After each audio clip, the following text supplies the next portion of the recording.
ED रेड्डीनी ज्यांना ज्यांना permission दिलेले आहेत त्याच्यात सगळे इन्व्हॉल्व आहेत, म्हणजे याच्यातून कोण सुटणार नाही. आता माझं व्यक्तिगत जर याच्यात जर इन्व्हॉल्वमेंट असायची कारण असेल तर मी तुम्हाला सांगतो की बसेन कॅथलिक बँकेने, मी बँकेचा सभासद आहे, आणि बसेन कॅथलिक बँकेने सांडोळमध्ये, मौजे सांडोळमध्ये इलिगल जागा खरेदी केलेली होती सहकार आयुक्ताच्या परवानगी शिवाय, आणि त्या जागेला हितेंद्र ठाकूरच्या प्रेशर खाली रेड्डी आणि पवारनी त्या जागेला इमारत बांधकाम परवानगी दिलेली होती. ती रेसिडेन्शियल जागा होती, त्याच्यात कमर्शियल ऍक्टिव्हिटी करण्यासाठी त्यांनी, आणि कोणतेही प्रकारचे कायदेशीर पेपर त्यांनी तपासले नव्हते. ऍक्च्युअली बँक जी आहे ती कमर्शियल एंटायटेल आहे, तर तिथे कमर्शियल बिल्डिंग होती, तर आणि रेसिडेन्शियल बिल्डिंग प्लॉटवर कमर्शियल देण्याचा महापालिकेला अधिकार नाही. तो ईपी तिथे मुख्यमंत्र्याकडे चेंज करायला लागतो.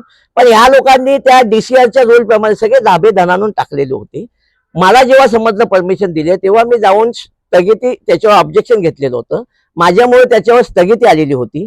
मग ह्या लोकांनी जाऊन तिथे काय पैसे वगैरे देऊन तो बाजू खड्डा खणल्यामुळे बाजूच्या इमारतीवाल्यांनी सांगितलं आमची इमारत पडली तर आम्ही महापालिका आणि बँकेला जबाबदार धरू, म्हणून रेड्डीने, म्हणजे अख्ख्या जगातली ही पहिली परमिशन असेल जी अटी शर्तीवर दिलेली होती.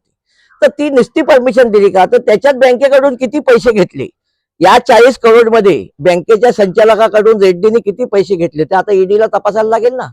आमच्या सभासदांना 99,000 सभासदांना पण माहित पडायला पाहिजे ना की या 40 करोड मध्ये आपल्या बँकेचे किती पैसे गेलेले आहेत लाचेच्या स्वरूपात, आणि कोणत्या संचालकांनी दिलेले आहेत ते सगळं आता येणाऱ्या काळात सगळं पुढे येईल ना. म्हणजे हे तुम्हाला मी एक जनरल उदाहरण दिलं.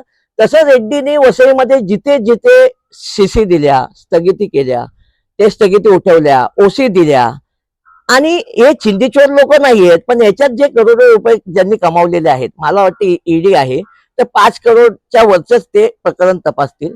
तर येणाऱ्या काळात कोणत्याही पक्षाचा माणूस असो तो त्याच्यात अटकणार नाही.